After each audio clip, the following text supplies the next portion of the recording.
Dios tiene un plan desde el principio hasta el final. Y en ese plan tenemos que ver el hilo conductor que une todos los acontecimientos de la historia. Nada ocurre por casualidad, nada. Ni una hoja de un árbol se cae sin permiso del Señor.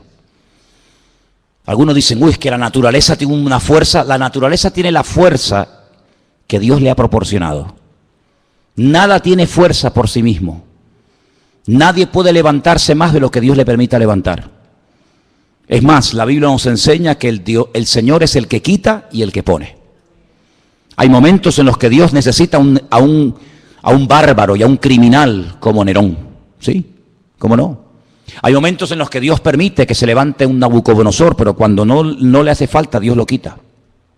Hay momentos en los que Dios tuvo que necesitar a un Poncio Pilato, porque si no hubiera habido un Poncio Pilato, seguramente muchas profecías nunca se hubieran cumplido.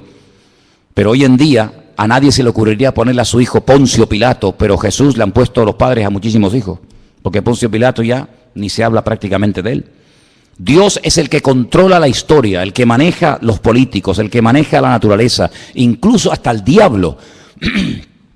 Tiene que pedirle permiso a Dios para cada una de sus actuaciones.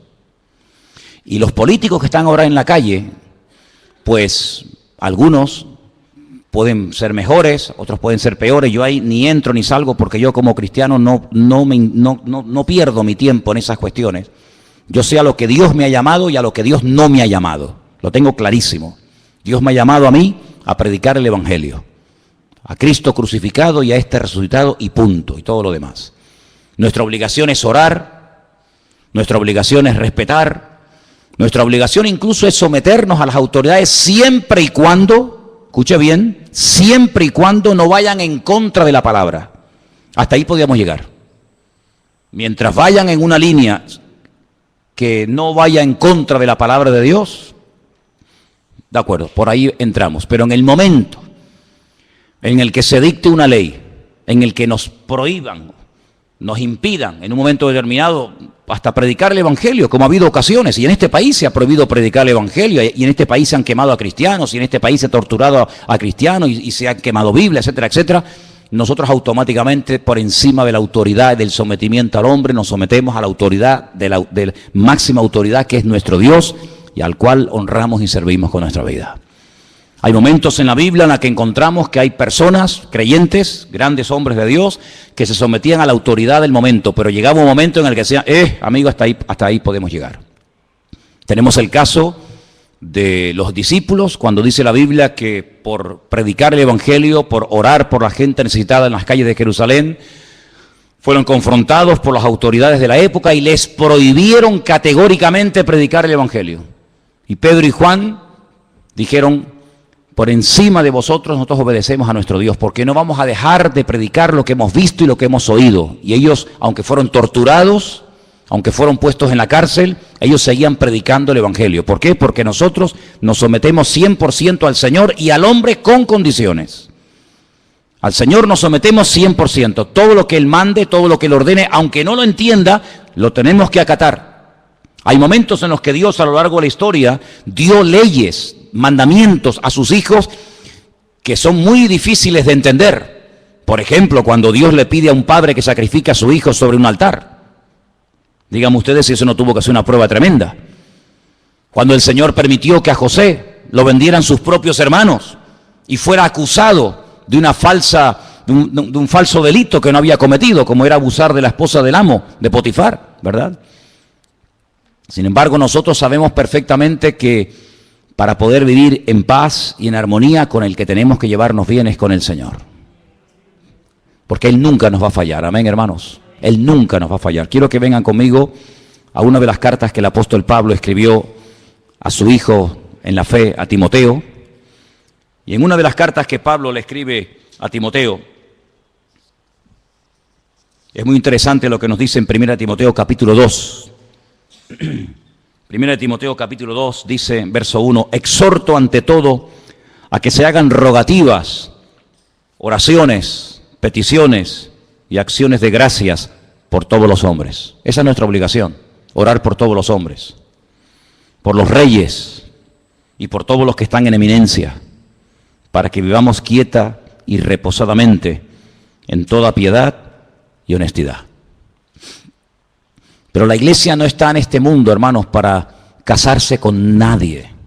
La iglesia, el pueblo de Dios está en este mundo para denunciar el pecado.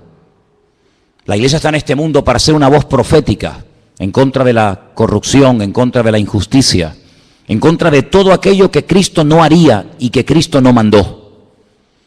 ¿Cuántas veces oímos comentarios de la gente que dice, en este país la justicia es un cachondeo? ¿No habéis oído ese comentario? En este país la justicia no existe. Y es tremendo, ¿no? Es tremendo ver a veces auténticas injusticias en nombre de la falsamente llamada justicia. Pero nosotros no tenemos que derrumbarnos y tenemos que sentirnos, digamos, defraudados. Porque yo siempre he dicho que para no sentirte defraudado lo mejor es no esperar nada de nadie. Y si tú pones una confianza, una fe, una expectativa, una ilusión en proyectos, en ideas, en un programa electoral, o llámalo como quieras, y luego no se cumple por lo que sea, porque no se pudo, porque no se quiso, por lo que fuera, pues mucha gente se lleva tremendas desilusiones. Y por eso muchas veces en los países el nivel de abstención de la gente que tenía que haber votado es enorme. ¿Por qué? Porque la gente está quemada. La gente pasa de todo. Porque saben que muchas veces por ilusionarse con un proyecto político, con una persona, con un grupo, a la larga pues te puede llevar una desilusión tremenda. Pero nosotros ya hemos aprendido la lección de la historia. Para nosotros esto no es nada nuevo, hermanos. Sabemos en la Biblia que las cosas son tan cambiantes y que en una hora todo puede cambiar y ser completamente diferente. Dice la Biblia que hubo un momento en Canaán, en la tierra de Canaán, donde vivía Jacob con sus hijos, que había hambre, había necesidad, no había trabajo, los animales estaban muriendo de sed, no había comida, no había nada. Y Jacob manda a sus hijos a Egipto. Y todos conocemos, hermanos, que allí en Egipto se encontraba su hijo José. Y todos, para no alargar demasiado la historia, todos sabemos que con el paso del tiempo, toda la familia, casi 70 personas, deciden trasladarse de Canaán a Egipto. Y cuando llegan a Egipto, pues José es una de las personas más importantes del imperio de Egipto. Y el faraón le dice, oye, recibe a tu padre y las mejores tierras, las mejores posesiones, dáselas. Y se fue a la tierra de José, en la desembocadura del río Nilo. Y allí pues ellos llevaron una vida de maravilla. Pero dice la Biblia que cuando murió ese faraón, todo cambió. Aquello que empezó tan bonito, aquello que empezó siendo algo tan maravilloso, una puerta abierta de ser pobre gente allí en Canaán que no tienen ni para comer, ni agua tenían, y ahora verse como las personas más importantes de Egipto, pero todo cambió. Dice que se levantó otro faraón que fue completamente diferente al anterior faraón y lo fue convirtiendo paulatinamente, poco a poco, en la mano de obra barata, en auténticos esclavos. Y aquello que empezó tan bonito terminó siendo un desastre. Y dice que la aflicción, el llanto, la muerte, la esclavitud se apoderó de aquellos miles y miles de personas que se habían ido reproduciendo y reproduciendo en Egipto. Y bueno, y cada día era peor, y más presión, no salieron a tiempo. Tenían que haber salido antes, pero no supieron discernir los tiempos. Se quedaron demasiado tiempo en Egipto. Tenían que haber ido y salir, pero se quedaron allí. ¿Por qué? Porque se sentían cómodos, había trabajo, había abundancia, había prosperidad. ¿Para qué voy a volver otra vez a Canaán? ¿Para qué? No salieron a tiempo. Y dice la Biblia que de la noche a la mañana se promulga un edicto donde el faraón decreta que todos los niños tienen que morir asesinados, arrojados vivos al río Nilo. Y dice, pero bueno, ¿y a qué viene esto? Amigo, el diablo también tiene sus planes, ¿sabes? El diablo también tiene su agenda, tiene sus proyectos, tiene sus objetivos. Y dice la Biblia que el pueblo comenzó a clamar. El pueblo comenzó a desesperarse porque veían que aquello iba a peor y a peor y a peor. Y todos conocemos, hermanos, que después de 40 años prácticamente de no saber nada de este hombre, de repente el Señor llama a un anciano, porque ya Moisés era un hombre ya muy mayor, y el Señor lo llama, le dice, saca de la esclavitud a mi pueblo. ¿Quién lo diría? ¿Quién lo diría cuando José fue y habló con el faraón y se presentó ante el faraón y repartieron aquellas tierras y se les permitió construir ciudades para que ellos vivieran tranquilos con sus leyes, con sus costumbres, con sus tradiciones, con sus cánticos, con su típica vida, ¿verdad? ¿Quién les iba a decir que aquello se iba a convertir en una auténtica tragedia y dolor? Pero bueno, así son las cosas. Y tuvieron que aprender que poner la confianza, poner la fe en el hombre es lo peor que una persona puede cometer en esta vida. Hemos aprendido de la historia, hermanos, hemos aprendido los cristianos a base de sangre, a base de martirio, a base de muerte. Maldito el hombre que confía en el hombre. Es interesante notar que cuando el Señor Jesucristo le dice a sus discípulos en el Monte de los Olivos que la ciudad de Jerusalén va a ser sitiada, que el templo va a ser destruido, con una agresividad tan brutal que dice que no quedaría ni piedra sobre piedra, es interesante que la historia dice que muy pocos cristianos murieron en aquellos días, en el año 70 después de Cristo en Jerusalén, porque ellos habían recordado, ellos sabían que el Señor Jesucristo había profetizado la futura destrucción de Jerusalén y del templo. Y dice que murieron miles de judíos, pero muy pocos cristianos. ¿Por qué? Porque recordaban las palabras del Señor y el que tenían que salir de allí y supieron interpretar los tiempos. Y nosotros si algo necesitamos hoy en día más que nunca es discernimiento espiritual. Amén. Las cosas no ocurren por casualidad, saber por qué pasan estas cosas y de dónde salió y por qué está ocurriendo esto. Y hermanos, estamos oyendo en estos días en televisión nombres de los tiempos de la Biblia.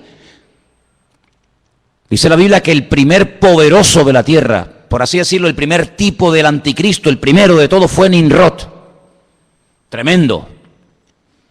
Y en estos días hemos oído hablar de la destrucción de la ciudad de Nimrod, ¿verdad? ¿Qué te parece? Y estamos oyendo hablar otra vez de Nínive. Y estamos oyendo hablar de lugares bíblicos. Pero es que la palabra de Dios nos enseña que esos sitios quedarían totalmente arrasados y que no quedaría piedra sobre piedra y que esas ciudades serían cueva de hurones y de chacales. Y estamos viendo cómo estas personas entran en ciudades emblemáticas con una cultura y con una trayectoria, con una arqueología y etcétera, y vienen y arrasan con todo, pero eso es casualidad, no. Está escrito en la palabra, hermanos, tenéis que leerlo. Está escrito en la palabra que de esas ciudades no quedaría ni el polvo, ni el recuerdo de esas ciudades. Y estamos viendo cómo se están cumpliendo las palabras del Señor, las profecías de una forma impresionante. Y tenemos que abrir nuestros ojos porque la Biblia dice que el Espíritu estaría hablando a la iglesia continua y permanentemente. Y tenemos que oír lo que dice el Espíritu. Tenemos que saber interpretar lo que está ocurriendo, porque nada, vuelvo a repetir, ocurre por casualidad. Es interesante notar, yo leía en esta semana que cuando le llega la noticia al patriarca Abraham de que dos ciudades muy importantes de la época iban a ser totalmente destruidas y nunca más se volverían a reconstruir, me refiero, como sabéis, a Sodoma y Gomorra, la Biblia nos enseña que Abraham empezó a orar, porque Abraham conocía a Dios. Y Abraham le dice al Señor, Señor, tú vas a destruir en las ciudades al justo y al injusto. Tú no eres así, yo te conozco. Si en esa ciudad hay 50 justos, tú vas a destruir una ciudad habiendo 50 justos en ella. Y el Señor le dice, si yo encuentro 50 justos en la ciudad, no la destruyo. Luego hay como una protección en una ciudad cuando hay un cierto y determinado número de creyentes. El problema es que no había 50. Pero cuando Abraham ve tan determinado al Señor y le dice, bueno, pero es que a lo mejor no hay 50, pero puede haber 45, y va bajando, y a lo mejor hay 40, y a lo mejor hay 35, y a lo mejor hay 30. Pues la conclusión a la que llegó Abraham es que el Señor podía destruir la ciudad porque en esa ciudad no había una protección, una cobertura que protegiera a la ciudad de la ruina. ¿Y sabéis por qué este país no se ha ido totalmente al garete? Por las oraciones del pueblo de Dios. Porque por eso el Señor dice que somos la sal de la tierra y la luz del mundo. Si no fuera por los creyentes, Venezuela ya no existiría, España ya no existiría. Muchas naciones de la tierra donde se han hecho auténticas barbaridades y se siguen haciendo, ya no existirían. Serían pasto de las llamas, serían destruidas por un terremoto, ¿sabe Dios por qué? Pero todavía se mantienen en pie por la misericordia del Señor. Porque allí están los hijos de Dios, clamando de noche y de día. Y hay momentos en los que Dios confronta a los profetas y le dice, yo no quería destruir Jerusalén, pero es que no encontré a un hombre, dice, no encontré ni a uno que hiciera vallado, no encontré ni a uno orando, y como no encontré a uno, pues la destruí. Hay como una protección, hermanos. Es interesante notar que cuando las tribus de Israel en el desierto reciben la orden de ir a tomar posesión de la tierra de Canaán, la Biblia nos enseña que Moisés mandó lo explicamos en su momento, no sé si os acordáis, que mandó a 12 exploradores. Yo expliqué que la palabra espías y la palabra exploradores en la Biblia es completamente diferente. Lamentablemente, cuando en nuestras Biblias en castellano se habla de los 12 que fueron a reconocer la tierra, dice los 12 espías, pero no aparece la palabra espías. Aparece la palabra exploradores. Y permítame que vuelva un poquito atrás. ¿Cuál es la diferencia? Pues es abismal. El espía entra ocultamente, secretamente, no quiere que lo descubran. La misma palabra dice, es un espía. Es lo que mandó Josué a la ciudad de Jericó. Entren tranquilamente, y mandó 2, no mandó ahí a un montón de gente. ¿A dónde entraron? Pues a un sitio muy concurrido por gente, para no levantar sospechas, a una casa de prostitución, donde estaba Rahab, y allí ocultamente estuvieron y se escondieron, iban de espía. Los 12 mal llamados espías no eran así, eran exploradores que iban a reconocer la tierra. Una de las cosas que Moisés le dice, vayan y reconozcan la tierra, si las ciudades están amuralladas o no. Porque si no están amuralladas, esta gente no nos tiene miedo. Pero si ellos en este tiempo que han oído que salimos de Egipto y vamos a entrar en Canaán, si las ciudades ustedes observan que tienen murallas, es que nos tienen miedo. Y ellos contaron que las ciudades tenían murallas que llegaban al cielo como algo negativo, y era todo lo contrario, era algo muy positivo, porque dice la Biblia que Jericó estaba bien cerrada porque tenían miedo a causa de los hijos de Israel. Entonces ustedes vayan, y si ven a toda la gente con las puertas abiertas, las ventanas abiertas, sin murallas, es que no nos tienen miedo, esta gente son terribles. Pero si están dentro de las ciudades y las cierran por la noche, es que nos tienen pánico. Ellos pensaban que era algo negativo. Dice la Biblia que una de las cosas que le dice Moisés, dice, vayan y díganme si en la tierra de Canaán hay árboles. Qué pregunta más tonta, ¿cómo no va a haber árboles en un país? Es normal que por lo menos haya un árbol, ¿no? Pero es que la palabra árbol en la Biblia es sinónimo de hombres. Por eso empezamos el culto cantando el Salmo 1. Bienaventurado el varón que no anduvo en consejo de malos, ni en silla de escarnecedores se ha sentado, sino que en la ley del Señor medita de día y de noche. Será como árbol plantado junto a corrientes de agua. Porque Moisés sabía perfectamente que si en el país de Canaán había árboles, había personas arraigadas, cimentadas en la palabra, Canaán no podía ser tomada. No podía ser destruida, porque el creyente protege el lugar en el que vive. Aunque el vecino no se lo merezca, aunque la autoridad esté corrupta, por el hecho de haber presencia de creyentes, el Señor protege y bendice ese país. Así es. Pero cuando volvieron dijeron, sí, no vimos árboles, no vimos árboles, entonces podemos atacar y destruir el país. ¿Qué te parece? Así que tu presencia, mi presencia, la presencia de todos y cada uno de nosotros, protege a esta nación. Y lo que esta nación necesita realmente es un arrepentimiento genuino delante del Señor. Desde el rey hasta el último que quiere entrar, que hagan una convocatoria y que pidan perdón delante del Señor, porque ninguno de los políticos, ninguno de los que están en estos días hablando en televisión y se entran y salen y nos entrevistan, ninguno menciona la palabra Dios, perdón, arrepentimiento, Biblia, reconciliación, ninguno. ¿Cómo voy a poner mi confianza en un hombre que no habla de Dios para nada? Cambio, pero ¿quién puede producir cambios sino solamente el Señor? Porque los cambios que produce el hombre no me sirven, pero los cambios que produce el Señor permanecen para siempre. ¿Cuántos dicen amén? ¿Cómo podemos hablar de esperanza y de ilusiones y de una nueva expectativa? Pero ¿en base a qué? ¿En base a qué edificamos nuestra fe? ¿En base a qué esperamos algo nuevo? En base a las promesas de Dios. Dice que como las promesas de Dios son sí y amén en Cristo Jesús, nosotros esperamos cielo nuevo y tierra nueva. Pero tenemos la confianza en la base de la palabra de Dios. Pero ninguno menciona a Dios para nada. ¿Y cómo pretenden gobernar sin Dios cuando Él dijo, separados de mí, nada podéis hacer? ¿Cómo pretendemos llevar un país por el buen camino? ¿Cómo pretendemos llevar a la juventud de esta nación por el buen camino? ¿Cómo pretendemos que haya paz, que haya justicia, que haya reconciliación, que haya trabajo, que haya prosperidad sin Dios? Es lo que le dijo Satanás al Señor: si postrado me adorares, te daré todos los reinos de la tierra. Es pan sin Dios. Ya muchos propusieron pan sin Dios, ¿verdad? Pero nosotros solamente os digo algo, hermanos, tenemos que orar para que nuestra fe no decaiga en estos días, para que nuestra confianza esté puesta en el Señor. Porque verdaderamente, hasta que en este país no haya un reconocimiento y un arrepentimiento delante del Señor, no habrá un verdadero cambio. ¿Nosotros por qué hemos cambiado? Porque el Señor nos cambió. ¿Por qué seguimos cambiando y tratando de mejorar? Porque el Señor pone ese sentir en el corazón. Pero ¿cuántos políticos son ateos? ¿Cuántos políticos aprueban la homosexualidad, el lesbianismo, el aborto? ¿Cuántos? Todos somos iguales. Mentira. ¿Cómo que todos somos iguales? ¿Cómo va a ser igual un hombre que una mujer? ¿Cómo va a ser una mujer igual que un hombre? ¿Cómo va a ser igual un anciano que un niño? ¿Cómo va a tener los mismos derechos una persona que es un vago, que no ha trabajado en su vida, ni quiere trabajar, ni quiere cambiar, sino quiere vivir del cuento?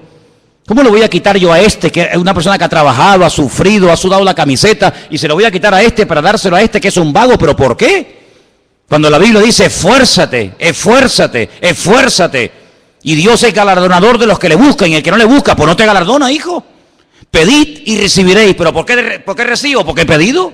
¿Y por qué he hallado? Porque he buscado. ¿Y por qué el Señor me bendice y me prospera? Pues porque hago lo que Él manda en su palabra. Dijo el Señor, ¿queréis ser mis amigos? Claro, pues haced todo lo que yo os digo. Es decir, sin obediencia no puede haber bendición. Querer los panes y los peces, pero no quererlo a Él, es una temeridad y es un insulto al amor de Dios. Y la gente quiere la bendición, la gente quiere los panes y los peces, la gente quiere lo bueno, pero no quieren pagar el precio. Y el precio, ¿saben cuál es? Sometimiento a la ley de Dios. Qué bueno sería que la gente dijera, bueno, nuestro programa electoral, ¿qué proponemos? Lo que propone la Biblia. Ese es nuestro programa electoral. Amaos los unos a los otros, perdón, poner en práctica las leyes económicas, que las leyes económicas de la Biblia son perfectas, perfectas. Se evita la usura, el abuso, la vagancia. ¿No dice la Biblia, el que no quiere trabajar? ¿Qué dice la Biblia? Que no coma. Pero sin embargo, ofrecemos los panes y los peces a cambio de nada. Amados hermanos, estamos viviendo tiempos de cambios, tiempos extraños, tiempos donde ahora hace calor y al día siguiente nieva. Pero ¿cómo es posible que hoy estemos a 32 grados y mañana salga en televisión que en ese lugar donde estaban pasando ayer calor haya nevado y estén con sensación térmica de bajo cero?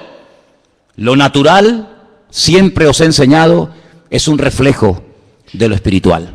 Y estas cosas raras que estamos viendo en el clima, estas cosas extrañas, países que así son destruidos, como por ejemplo Nepal, con todo mi respeto, ¿qué era Nepal? Un centro de idolatría, un centro de templos paganos donde se adoraban los monos, las ratas, los piojos, las serpientes, y las montañas que adoraban se les vinieron encima. ¿Qué te parece, amigo? Es que tenemos que ver el trasfondo espiritual de las cosas. No nos alegramos con la muerte de nadie, dice la Biblia. El Señor quiere que todos procedan al arrepentimiento, que todos busquen del Señor. Pero hermanos, cuando ocurren ese tipo de tragedias en ciertos y determinados lugares, oye, veamos más allá. Es que se rompió toda la arquitectura. ¿Pero qué arquitectura me estáis hablando? Templo al dios mono, templo al dios rata, templo al dios piojo. Eso tenía que haberse destruido hace siglos. Siglos tenía que haberse destruido, pero no. Tremendo. Países que no han levantado cabeza. Países que siempre han estado y estarán siempre en la miseria más absoluta. ¿Por qué? Porque le han dado las espaldas a Dios. Y los misioneros, lean la historia de la iglesia, y los misioneros que antaño iban a ese lugar a predicar el evangelio, los colgaban, los crucificaban, los empalaban, los quemaban, y así les ha ido. El profeta Jonás fue a Nínive, dijo, de aquí a 40 días, dice el Señor, Nínive será destruida. Y Nínive no fue destruida, ¿sabéis por qué? Porque se arrepintieron. Ya el Señor tenía determinado el castigo, la destrucción, la aniquilación total y absoluta de Nínive. Pero Nínive duró mucho tiempo, porque hubo arrepentimiento. Dice que desde el más grande hasta el más chico se pusieron a orar, a ayunar, pidieron perdón. Esto le molestó mucho a Jonás. Jonás era un predicador muy extraño. La gente se convertía y se enfadaba. La gente pedía perdón y se enfadaba con Dios. O sea, yo lo sabía que se iban a arrepentir y tú los ibas a perdonar. Claro, claro, ¿verdad? Pero ¿qué ha sido de esos países? ¿Qué ha sido de esos lugares donde antaño se predicaba el evangelio? Pues centros de idolatría, de paganismo. ¿Qué es lo que ha traído el Islam al mundo? Miseria. Eso es lo que ha traído el Islam. Miseria, pobrezas, donde 4 viven como reyes y el resto del pueblo ni en la Edad Media. Eso es lo que ha traído el Islam, el Corán. Miseria, pobreza, injusticias, países que no terminan de levantar cabeza. Qué tremendo, ¿verdad? Por eso, amados hermanos, nuestra confianza no está en el hombre. Nuestra confianza está en Dios. Si me preguntan ustedes, ¿y tú qué vas a hacer? Yo no creo en el hombre, en ninguno de ellos, en ninguno de ellos, en ninguno. Porque la historia nos ha demostrado a nosotros los cristianos que lo que empieza muy bonito, al final puede terminar convirtiéndose en una auténtica ruina. Y mi expectativa, mi confianza no está puesta en el hombre, mi confianza está puesta en el Señor. Nuestra obligación, ¿cuál es? Orar. Eso sí tenemos que hacer. Orar, porque esa gente sin oración son vulnerables. ¿Se imaginan ustedes un rey? ¿Se imaginan ustedes un presidente de un gobierno? ¿Se imaginan ustedes un gobierno sin la ayuda del Señor? Es una locura, una auténtica temeridad. Y las barbaridades que se han hecho, lo que se ha saqueado, lo que se ha robado, lo que se ha mentido, lo que se ha tapado, ha sido algo realmente tremendo. Y la iglesia tiene que despertar ante la realidad de que a veces hay mucha corrupción y mucha tiniebla porque hay poca luz. Cuando hay poca luz, parece que hay muchas tinieblas. Pero cuando hay luz, las tinieblas se disipan, por pequeñas que sean. Tenemos que comenzar a tomarnos más en serio nuestra relación con Dios. Tenemos que comenzar a orar más por esta nación, para que el Señor verdaderamente ponga su mano y reconozcan que la única forma de llevar a este país a buen puerto es por la ayuda del Señor. Si no es por la ayuda del Señor, todos nosotros veremos con nuestros propios ojos cómo este país nunca levantará cabeza. Porque España, sinceramente, por la historia, España no merecía ni existir. Pero Dios ha tenido tanta misericordia y compasión de este país, pero porque en este país se ha derramado mucha sangre de hombres y mujeres que dieron su vida por Cristo.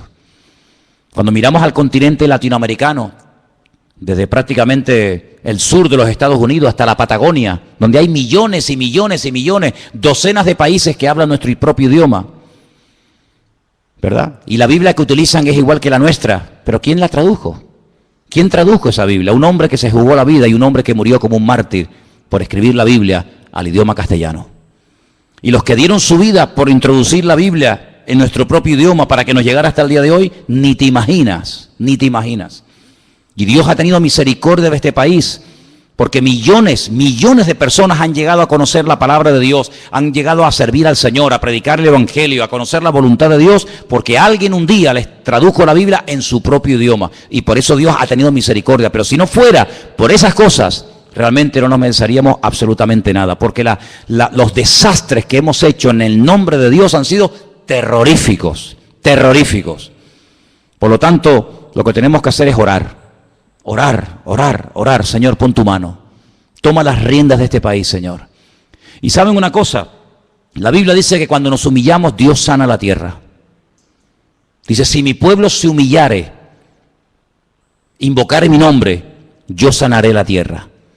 Ya que no lo quieren hacer los que lo deberían de hacer, hagámoslo nosotros. Oremos al Señor, pidamos perdón al Señor por los pecados, pidamos al Señor misericordia. No nos estemos involucrando en batallas que no son nuestras batallas. Me llama mucho la atención cuando Pablo dice, yo he peleado, sí, pero la buena batalla, No la batalla, no, la buena batalla. Hay batallas que yo no las peleo, no me interesa, no son mi batalla, no son mi guerra. He peleado la buena batalla. Hay batallas que como te metas te matan. Mira Jonatán. Jonatán fue a la batalla, fue a la guerra, pero no tenía que estar allí. Era una guerra perdida de entrada. ¿Por qué? Porque el rey no tenía el respaldo del Señor. Su padre había sido desechado por el Señor. ¿Para qué se tiene que enrolar él en una batalla que le va a costar la vida? Y así fue. Lo mataron a él, a sus hermanos, a su padre, porque se metió en una batalla en la cual Dios no estaba. Y hay gente que se mete en camisas de 11 varas, pero el apóstol Pablo dice, no, yo he peleado la batalla, pero la buena batalla, la batalla de la fe, la batalla del evangelio, y he mantenido la fe, he guardado la fe. Me dejaron solo, no estuvo nadie conmigo en mi primera defensa, pero el Señor estuvo conmigo, dice la Biblia.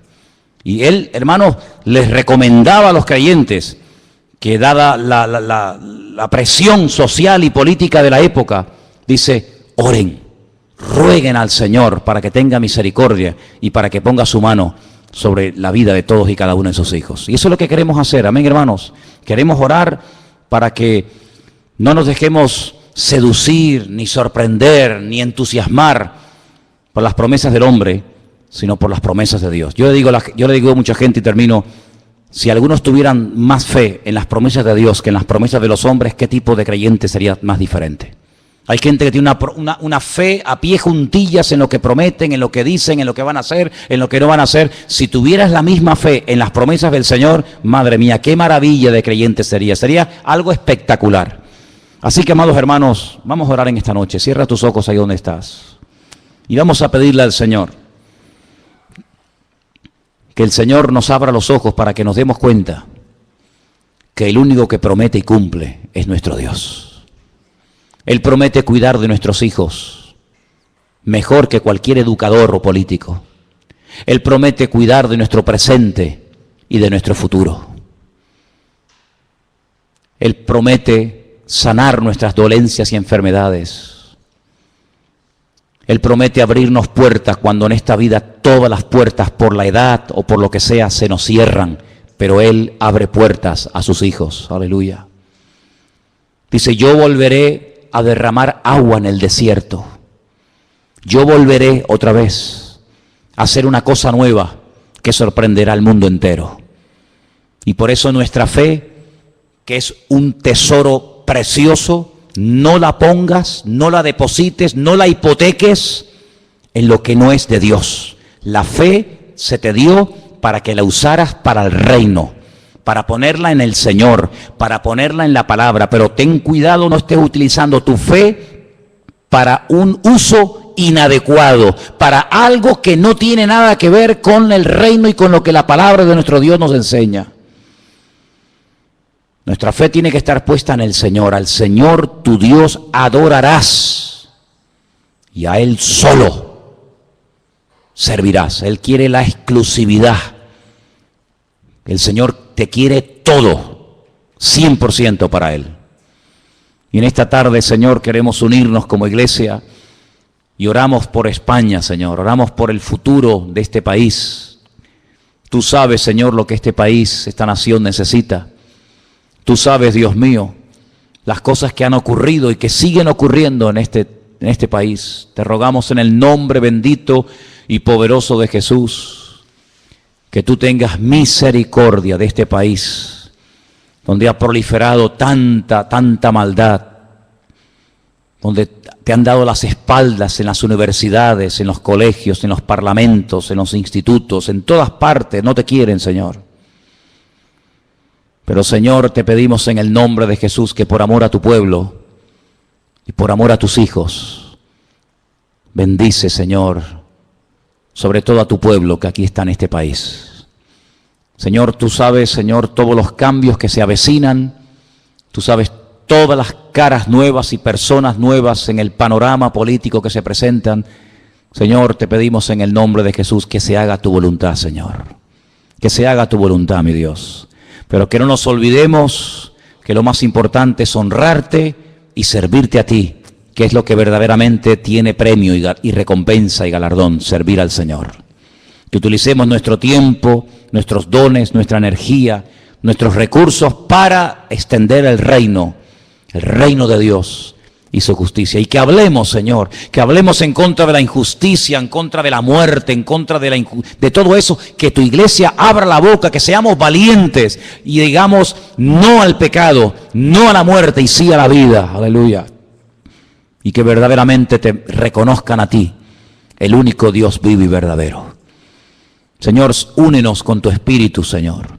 Y que todos y cada uno de nosotros estemos en estos días orando para que el futuro de esta nación, aleluya, tú lo dirijas, Padre, y todo salga conforme al plan y al diseño del Señor. Aleluya.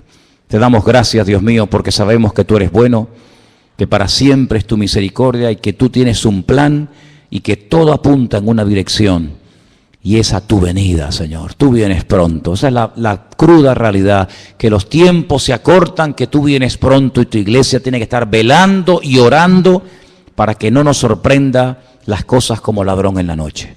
Bendito sea, Señor. Gracias te damos en esta noche por este privilegio que nos das de entender tu palabra, de tener el mapa, la brújula de tu palabra en nuestras vidas, que ahora más que nunca la leamos, la escudriñemos, porque en ella encontramos la respuesta, Señor.